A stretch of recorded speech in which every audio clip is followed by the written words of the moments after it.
tinggal di sekolah hutan 2.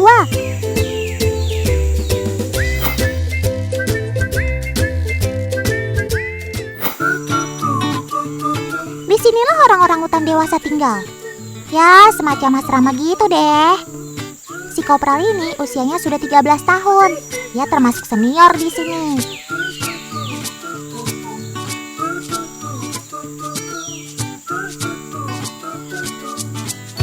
Sekarang saatnya mereka minum susu. Tuh, mereka kelihatan haus.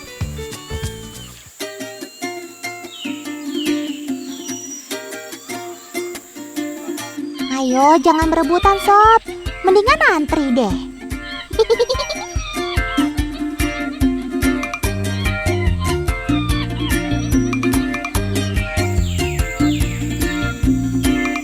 Di sekolah hutan 2 ini, orang hutan dewasa tidak tinggal di kandang.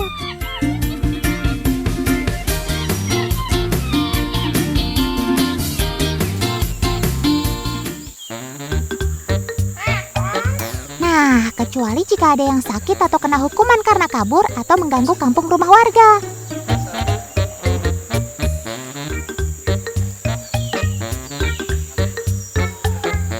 Makanya jangan nakal. Masuk kandang kan sekarang.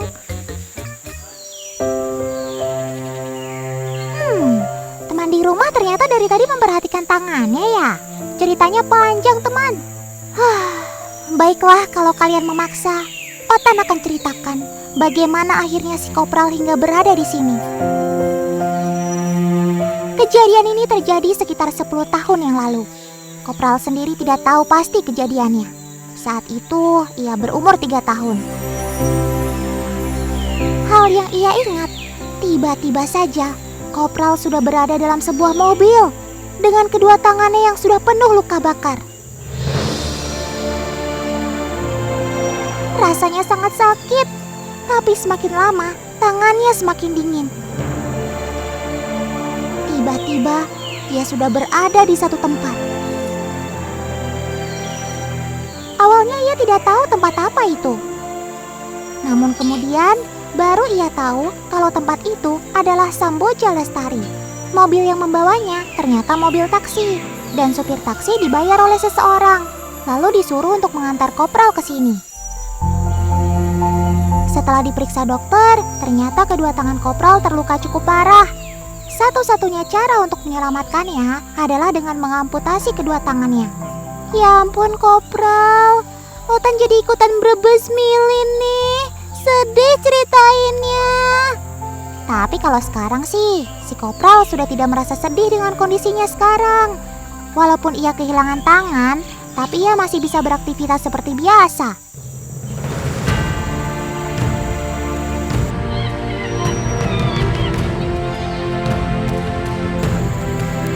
Otan jadi ikutan berterima kasih kepada dokter dan kiper yang sudah merawat Kopral, sehingga Kopral bisa bertahan hingga sekarang. Itulah kisah si Kopral hingga ia bisa berada di tempat rehabilitasi ini. Saat ini, Otan dan Kopral sangat bangga kepada dua saudara kami ini. Hari ini mereka akan dilepaskan di pulau. Di Samboja Lestari terdapat 8 pulau buatan. Pulau ini berfungsi untuk mengeluarkan insting alaminya kembali. Teman di rumah pasti heran, pemisah pulau kecil dan pulau inti hanya sungai kecil. Tenang, mereka memang tidak bisa berenang. Apalagi ternyata sungai kecil itu cukup dalam.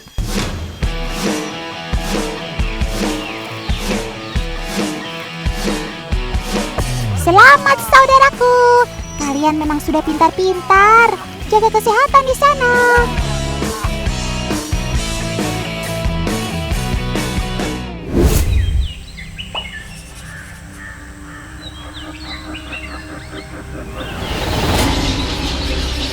Hai, ada apa ini?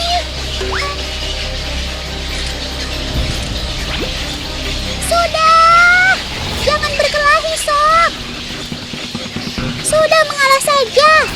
pepatah, Sob. Satu musuh terlalu banyak dibanding 100 teman.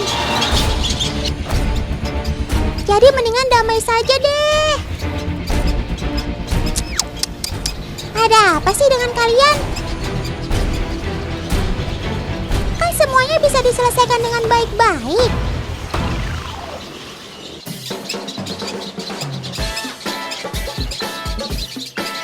Ngomong-ngomong, teman di rumah sudah tahu belum dengan burung-burung putih nan cantik ini?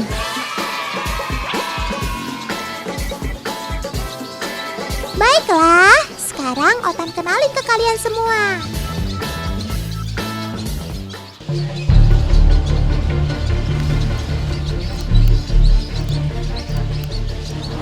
Tapi, ngapain ya paman itu deket-deket sarang si putih? Otan jadi curiga. Jangan-jangan... Nah kan, bawa senapan pula.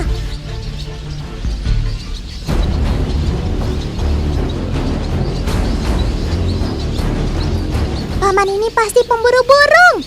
Aduh, gak bisa dibiarkan nih. Hentikan paman. Jangan coba-coba tembak sobat-sobat Otan.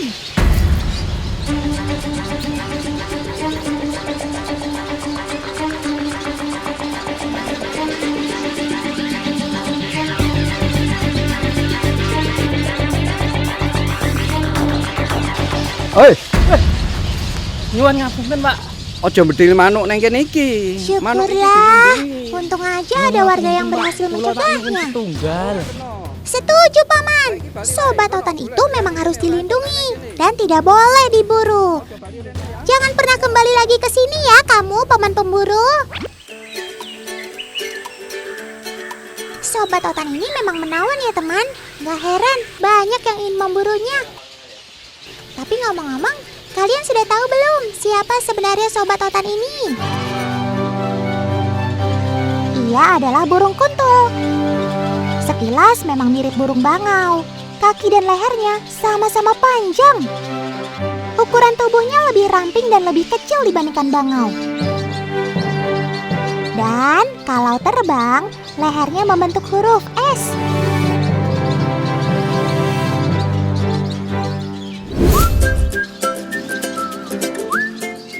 Ini dia anak-anak burung kuntul. Imut-imut banget kan?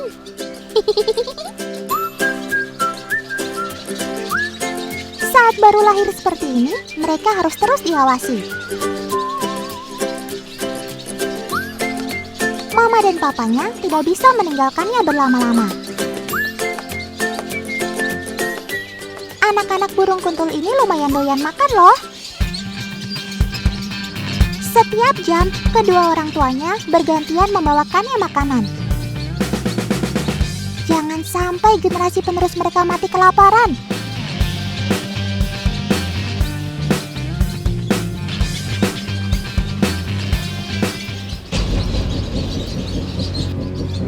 Hati-hati sayang, jangan main di pinggir-pinggir sarang kita dong.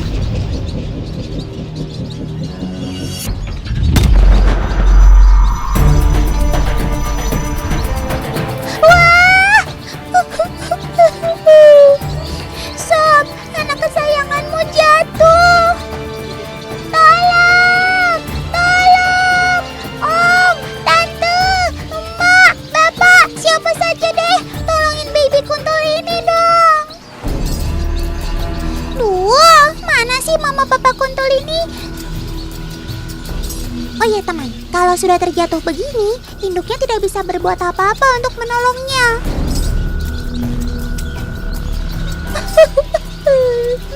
Kasihan banget sih nasib kamu, Dede bayi.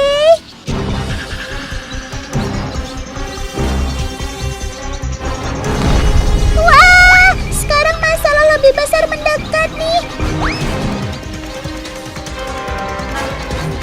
Hush, sana-sana. Pahit. Oh tidak, ada ular sanca mendekat. Gajah makan kawat, gawat.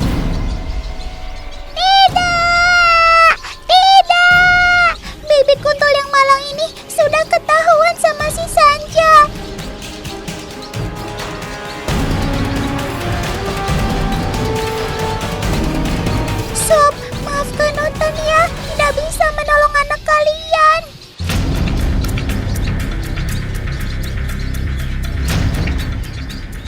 Inilah hukum di kehidupan, teman.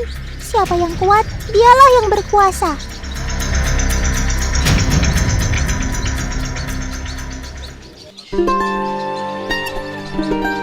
Terkadang, orang tua burung kuntul tidak mampu melindungi anak yang sudah susah payah mereka besarkan.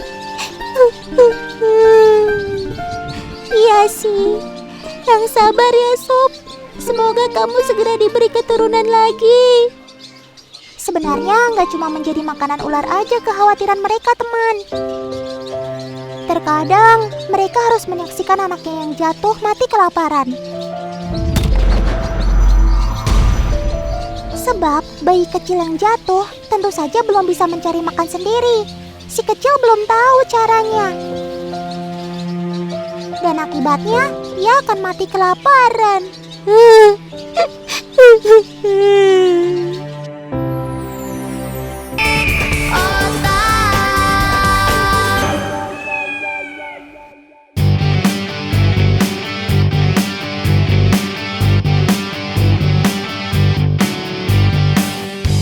Siapa yang gak suka makan ikan?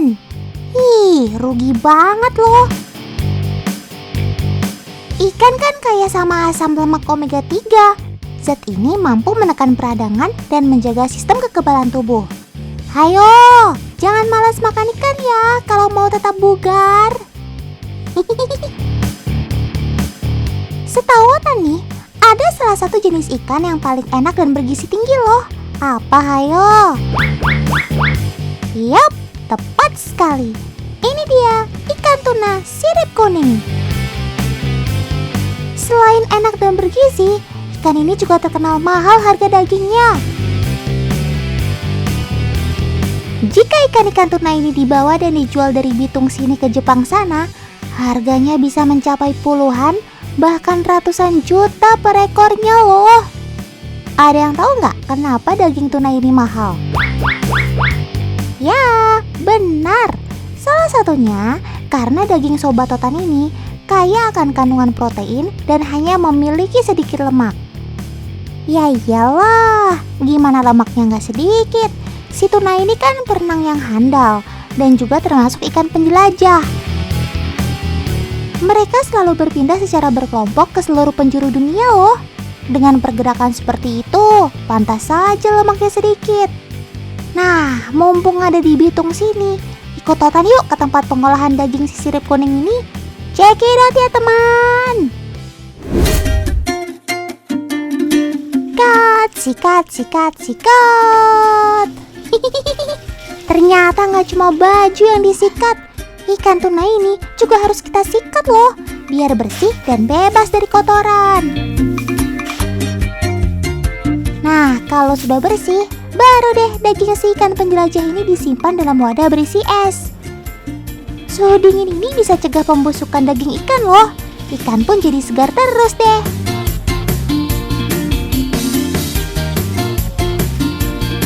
Kalau sudah siap diolah, daging tuna kemudian dipotong-potong.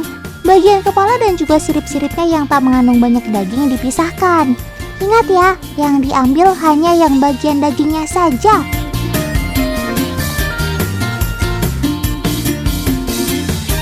Cara memotongnya, pastikan setipis mungkin ya. Jangan sampai ada bagian daging yang terbuang, kan sayang.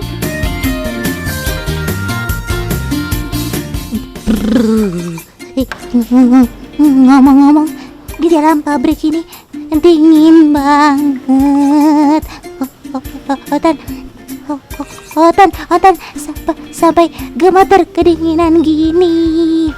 Tuh lihat, saking dinginnya daging tunanya sampai beku seperti ini. Setelah dagingnya diambil utuh, baru deh kita potong kembali menjadi beberapa bentuk. Wih, pisaunya tajam banget ya. Daging yang sudah masuk plastik lalu disusun di dalam mesin vakum. Mesin ini akan menghisap udara dari dalam plastik. Jadi, jika tidak ada udara di dalam plastik, daging tuna pun bisa awet lebih lama. Kermaks alias keren maksimal. Tak jauh dari kota Bitung, ada rumah makan yang mengolah ikan tuna jadi hidangan khas negeri Sakura loh. Kalian pasti sudah menebak. Ya, benar. Olahan ini namanya sashimi.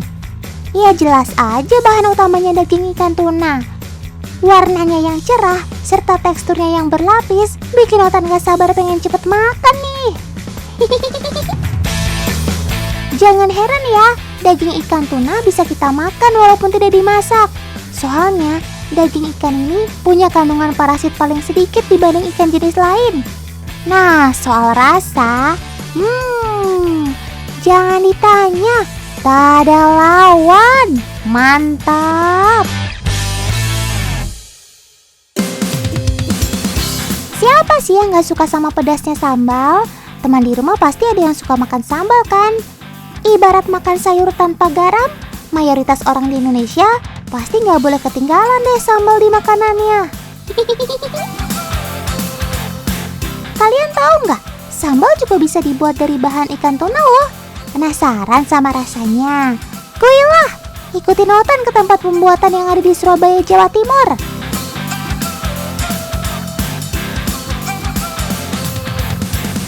Namanya aja sambal, ya jelas aja bahan utamanya dari cabai. Cabai yang dipilih adalah jenis cabai rawit dan cabai merah yang segar ya.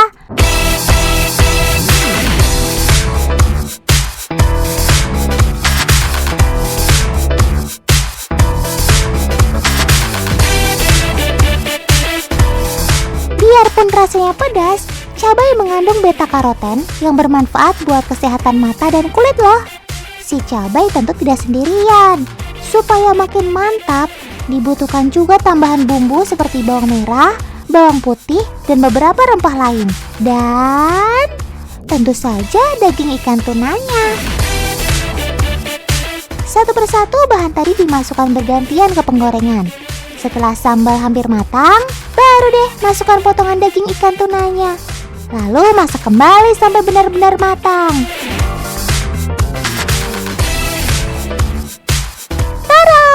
Sambal ikan tunanya udah matang, siap buat dikemas. Sambal dikemas ke dalam toples-toples plastik yang ditutup kaleng khusus.